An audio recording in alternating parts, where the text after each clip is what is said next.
Mateus capítulo 5, hoje refletiremos no verso 5.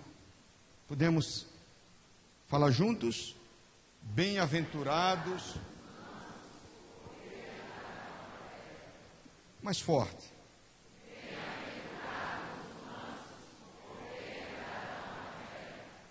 Muito bem. Temos refletido nesse texto. Não, deixa lá no versículo, por favor. Temos refletido no texto de Mateus, e eu falei semana passada, em outros momentos, que o Sermão do Monte é apontado como sendo a carta magna do cristianismo, porque Jesus apresenta no Sermão do Monte a ética oficial do seu reino. Se você deseja saber os princípios éticos que um cristão deve demonstrar na sua vida, eles estão aqui no Sermão da Montanha. Você não precisa seguir nenhum código de nenhuma religião. Você não precisa seguir ritualística de movimentos, de igreja, nada disso. Para você ser um cristão genuíno e corresponder à vontade de Deus, basta você observar de forma comprometida os princípios éticos e oficiais do reino de Deus. Eles estão aqui no Sermão da Montanha. Se você quer saber como um crente deve andar, é só você ler o Sermão da Montanha. Porque o que caracteriza um cristão, e isso fica muito claro aqui, não deve ser a sua indumentária, não é a sua forma de vestir, não são as imposições no comportamento, nem muito menos uma forma decorada de falar.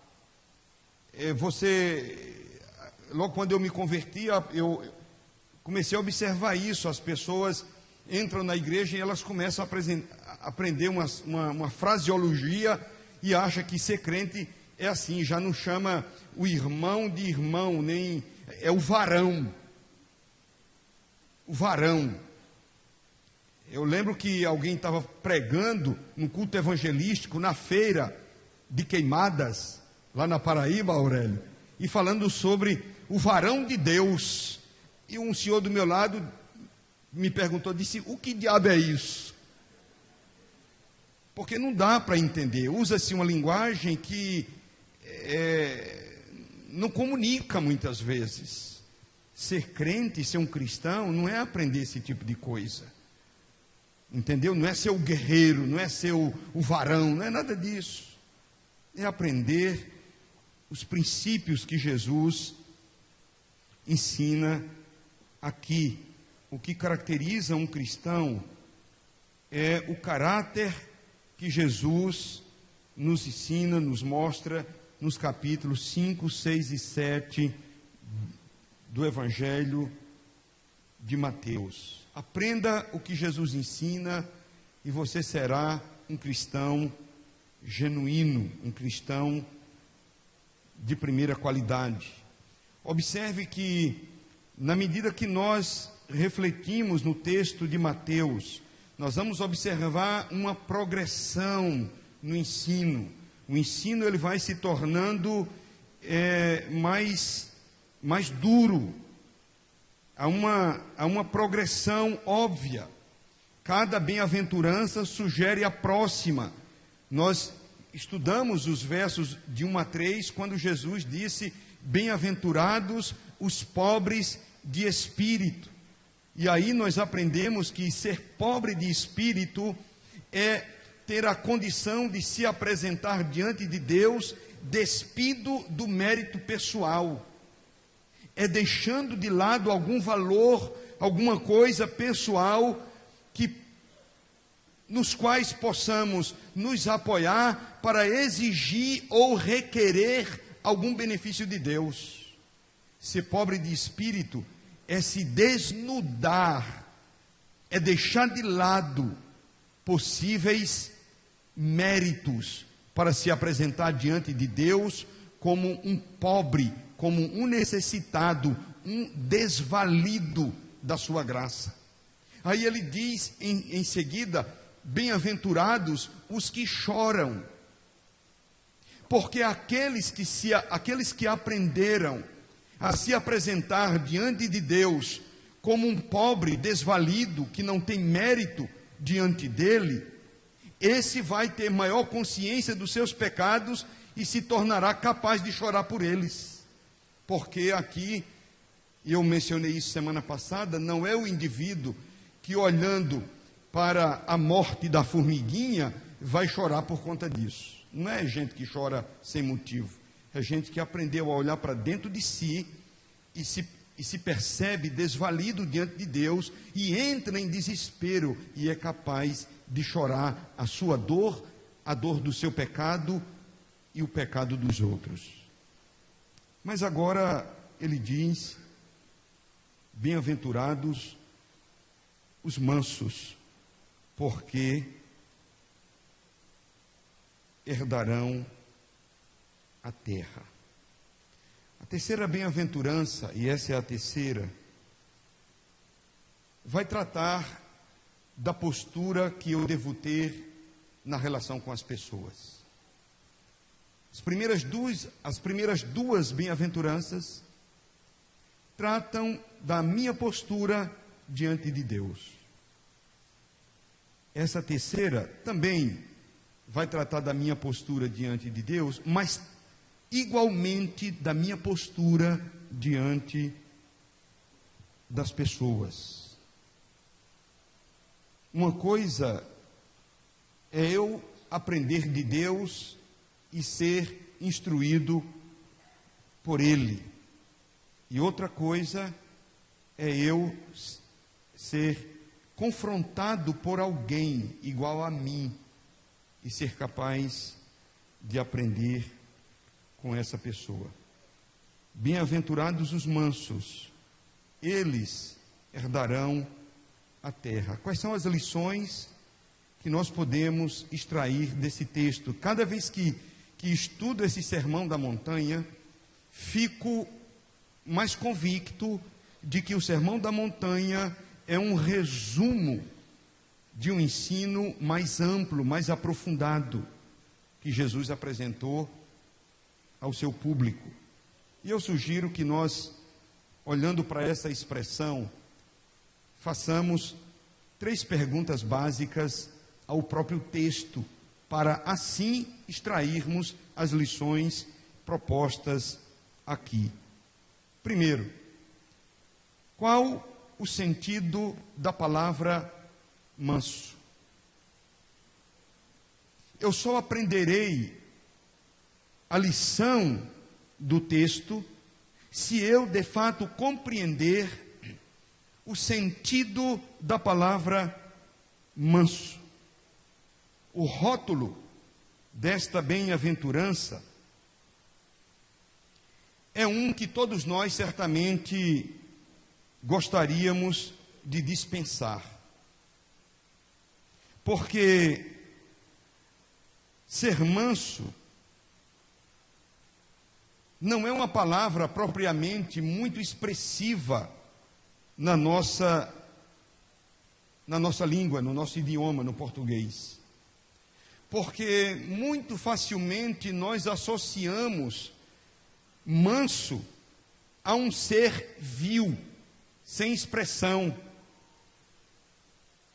Entendemos manso como sendo capacho, alguém dominado, alguém que está abaixo de todos, alguém que parece que não tem voz. E nenhum de nós gostaria de se sentir um capacho. Sabe o que é um capacho?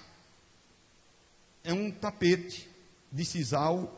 O que temos aqui na entrada não é de sisal, é um sintético, mas é um tapete de fibra onde você chega e você deixa ali a terra dos seus sapatos quando você entra no recinto. O capacho é aquilo em que todo mundo pisa. em que todo mundo deposita o que não quer.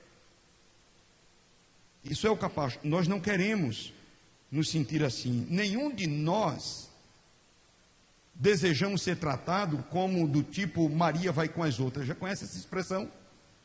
Quando diz assim, mas você está igual Maria vai com as outras. É gente que não tem linha, é gente que não tem opinião.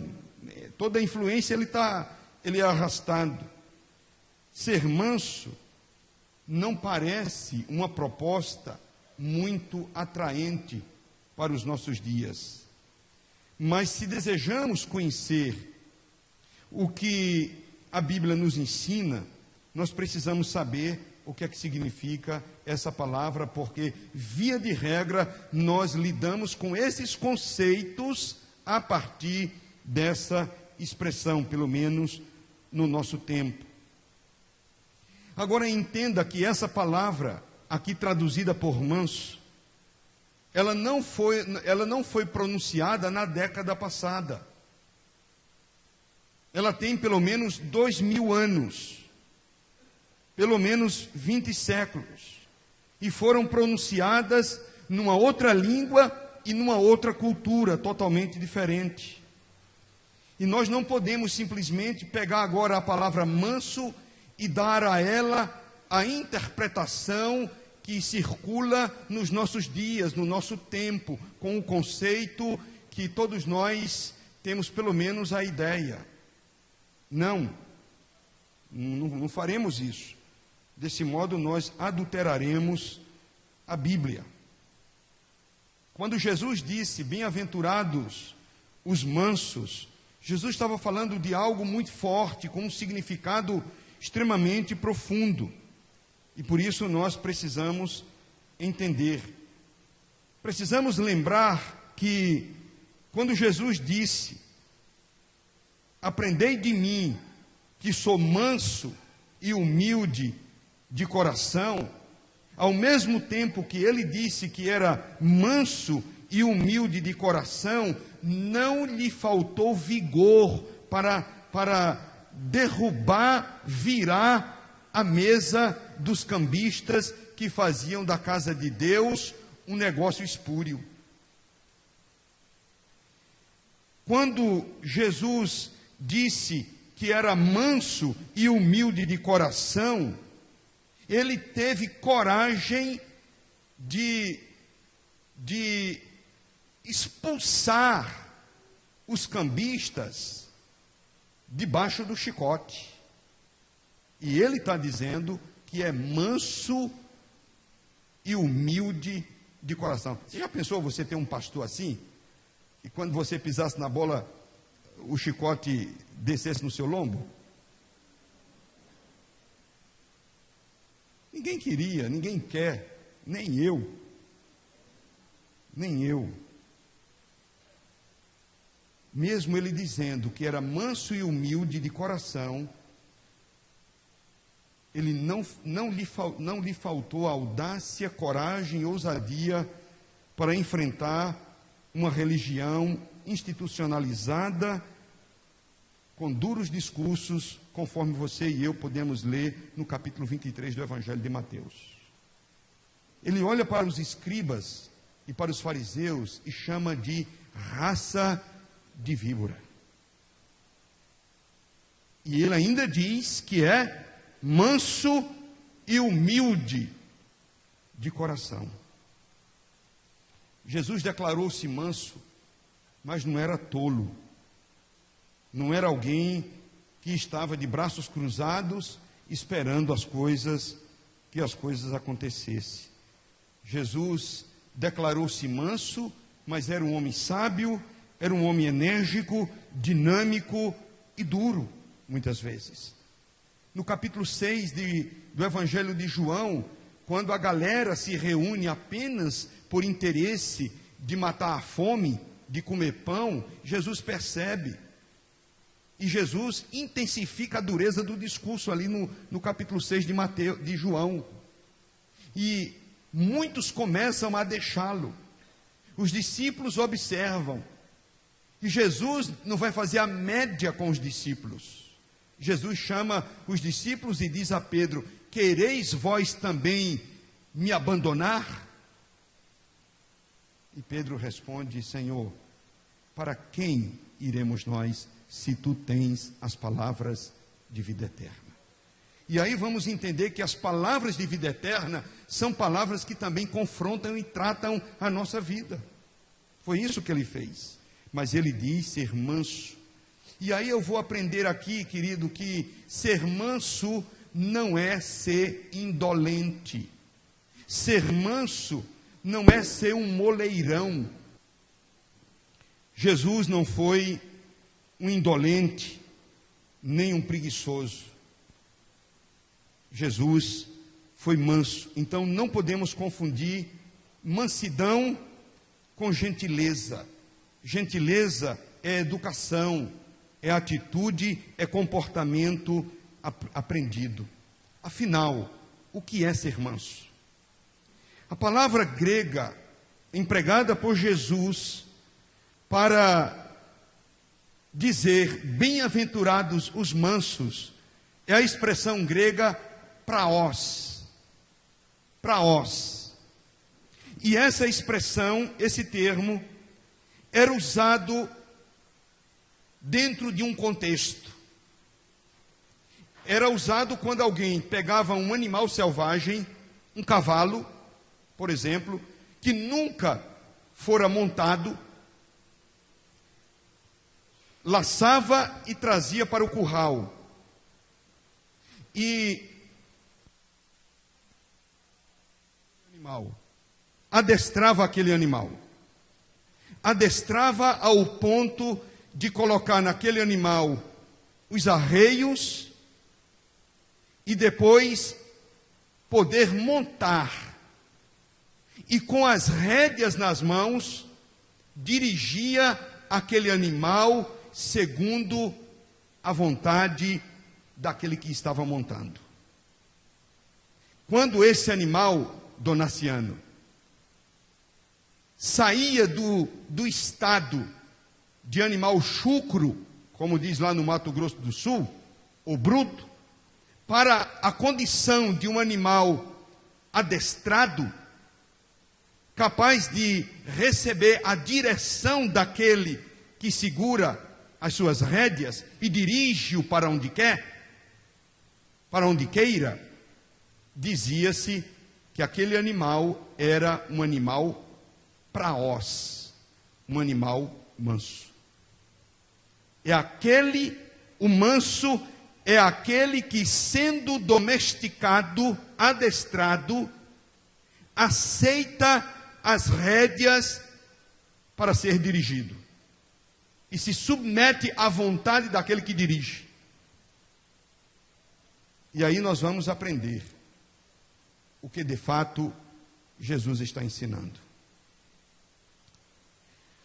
Ser manso é ser alguém que foi alcançado por Jesus, que aceitou o seu ensino e se submete à direção do seu espírito, vivendo segundo a vontade de Deus, quebrantando-se diante da vontade de Deus e entregando as rédeas da sua vida para que Deus lhe dirija. Agora entenda uma coisa: que eu entrego as rédeas da minha vida a Deus, quando isto se evidencia nas relações interpessoais. Ninguém pode dizer que segue a Deus se não se submete aos seus iguais, sem se tornar dominado nem capacho de ninguém. A ideia do manso é a ideia de alguém ensinável. É alguém que não vai usar da força própria, da sua brutalidade e do seu estado original para conduzir a sua vida, mas ele se submete a quem ele deve, sobretudo reconhecendo a liderança que ele tem e a ela se submete. Então, se você está vinculado a um pequeno grupo, você deve obediência ao seu líder de pequeno grupo. Se você está inserido no ministério, você deve obediência ao seu líder de ministério. O nosso querido irmão Gima? Cadê Geraldo? Não está aqui não. Já está no processo de ordenação. Hoje eu entreguei para ele um formulário que deve ser preenchido antes dele fazer a prova teológica, para depois ir para o concílio. E uma das perguntas, é um formulário com 3 páginas, várias perguntas, e quem é dado para o pastor preencher, uma das perguntas é a capacidade que ele tem de se submeter à liderança. Porque alguém que não aprendeu a se submeter à liderança não tem a menor condição de liderar ninguém. Não lidera nem a própria casa. O que Jesus está ensinando, queridos, é algo que bate de frente conosco. É algo que nos joga contra uma rocha. Ou eu me quebro diante desse ensino, ou não tem jeito para mim. Entende isso? Porque o que vai mudar a minha vida é a operação do Espírito Santo na minha vida e na sua, mas utilizando para isso a palavra de Deus. O Espírito Santo não vai usar outro instrumento para trabalhar na sua vida e nos conformar à imagem de Jesus, senão através da palavra inspirada e escrita para nós. Vai usar exatamente isso aqui.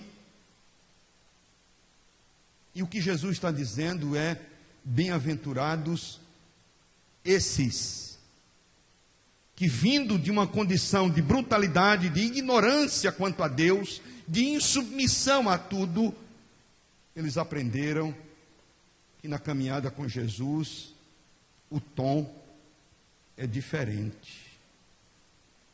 E eles se submetem a Deus. Via de regra, é muito mais fácil, no contexto humano, é muito mais fácil você demonstrar submissão ao pastor do que você demonstrar submissão a um irmão com quem você trabalha no mesmo ministério, quando ele tem uma ideia diferente da sua. Eu falei, quando eu assumi a igreja de Paulo Afonso, eu falei isso na igreja, porque eu observava algumas atitudes que para mim eram desgastantes. A coisa travava entre 2 irmãos, e ao invés de eles resolverem, ele levava para o gabinete pastoral. Aí um dia no sermão eu falei: os irmãos lembram o que está escrito na entrada do gabinete pastoral? Lembra da plaquinha? E ficou um olhando para o outro assim, porque estava lá, gabinete pastoral. Eu digo: os irmãos lembram do que está escrito?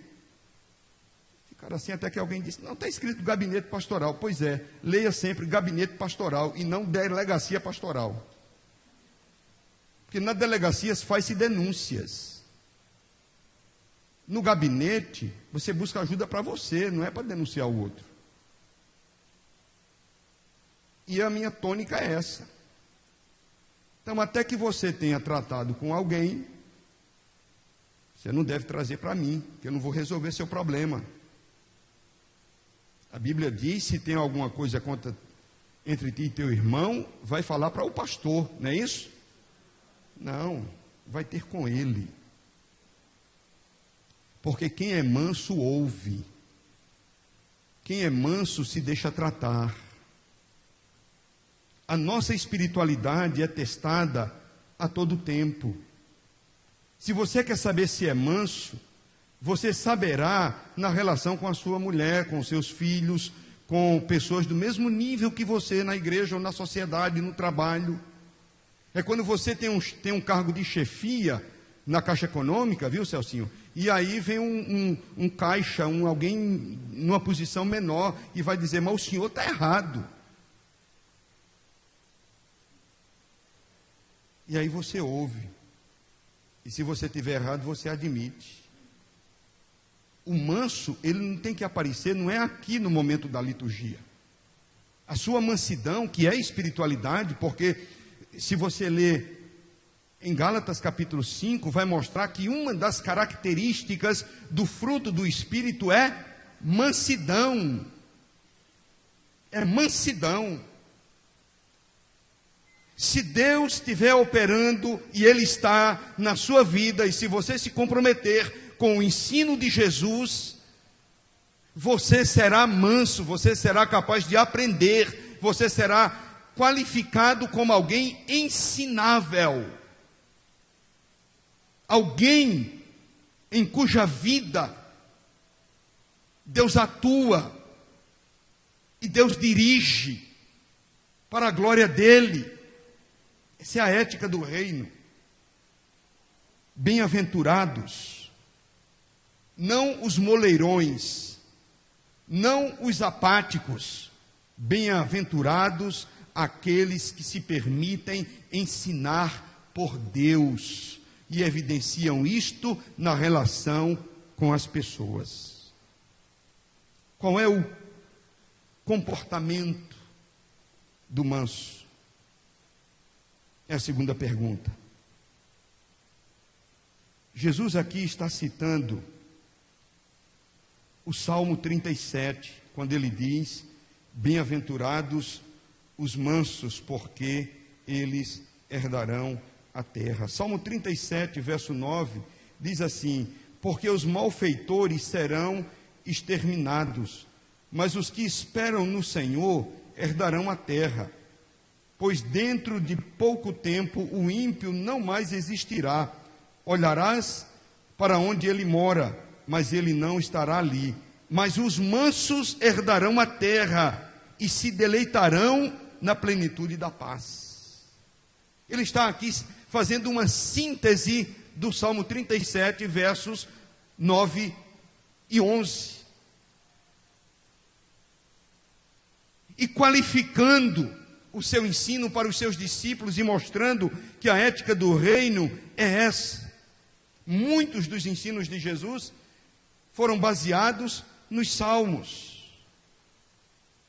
E esse salmo ensina ao homem justo a não ter inveja da prosperidade do ímpio, a não se associar com ele e não copiar os seus métodos.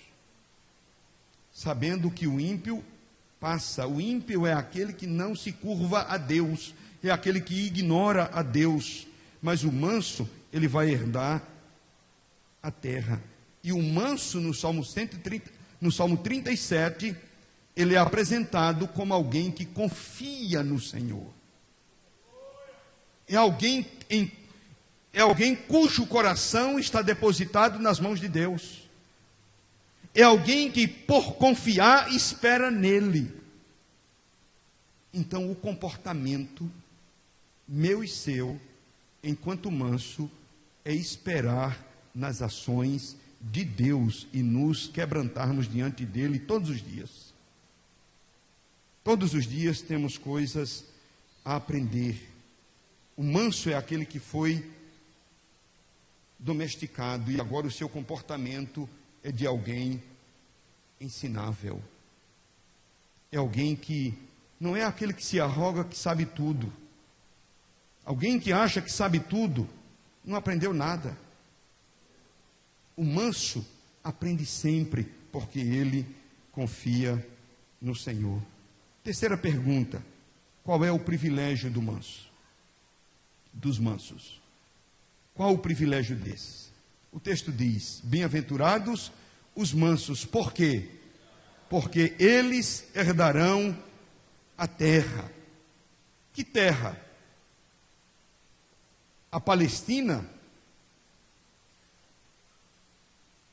Seria essa? Sinceramente, eu não tenho nenhum interesse pela Palestina. Eu tenho um amigo que foi para lá com a mulher, passou em certos lugares lá debaixo de bala. Quem é que quer ir para lá? É evidente que Jesus não está falando que os mansos herdarão a Palestina. Não é isso. A terra que o povo conhecia, a terra de Canaã, a terra que fora prometida a Abraão, Isaque e Jacó.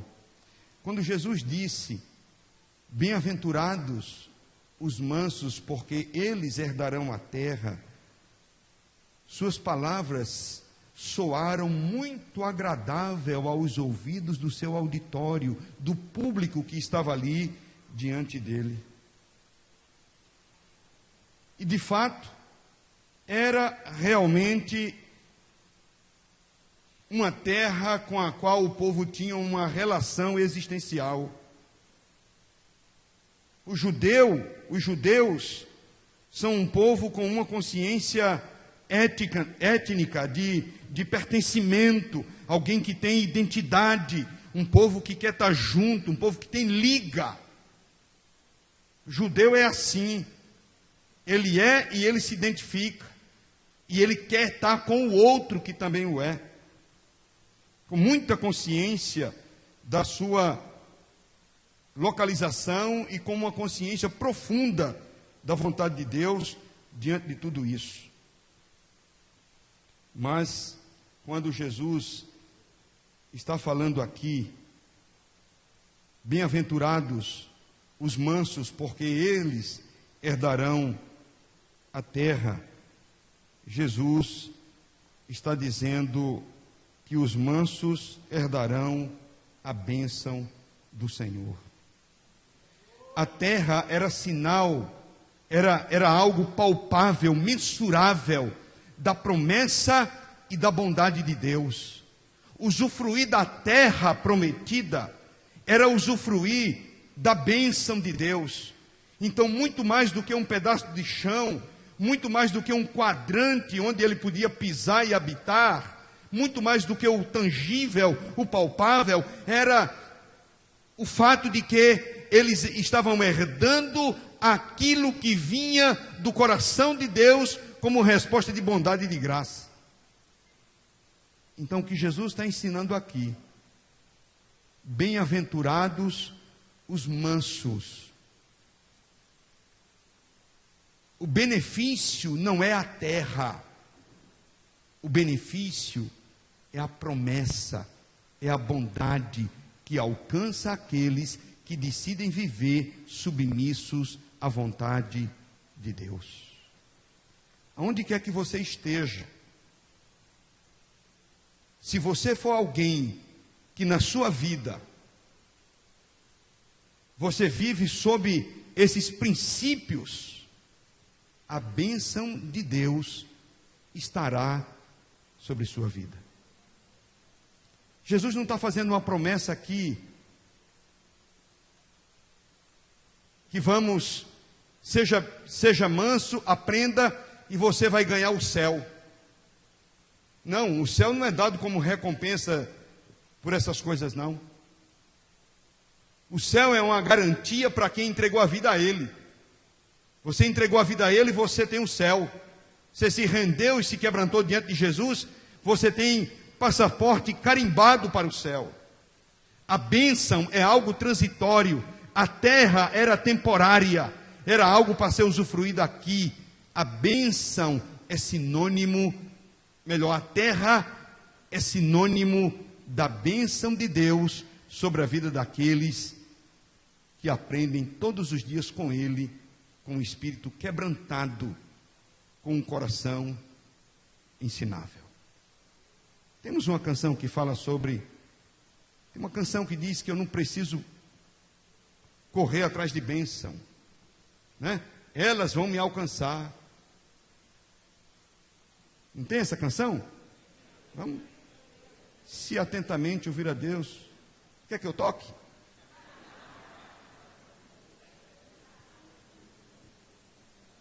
Mas entenda isso. Bem-aventurados os mansos, porque eles herdarão a bênção de Deus. Não cresça os olhos na bênção, cresça seus olhos na responsabilidade de ser alguém ensinável,